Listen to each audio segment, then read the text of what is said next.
അതായത് നമ്മൾ അവസാനം നമ്മൾ വാഷിംഗ് മെഷീനും കൂടി നമ്മുടെ സ്റ്റോറേജ് സ്പേസിലേക്ക് ഇറക്കുകയാണ്. നമ്മുടെ 2 ദിവസത്തെ വർക്കിൻ്റെ പരിസമാപ്തിയാണ്.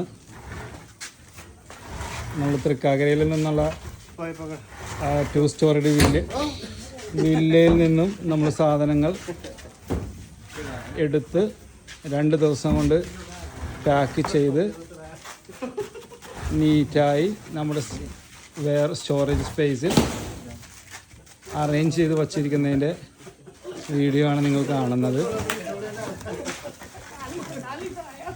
ഏകദേശം 400 to 500 സ്ക്വയർ ഫീറ്റ് ഏരിയ എടുത്തിട്ടുണ്ട് നമ്മൾ ഈ സാധനങ്ങൾ സ്റ്റോർ ചെയ്യാൻ വേണ്ടി.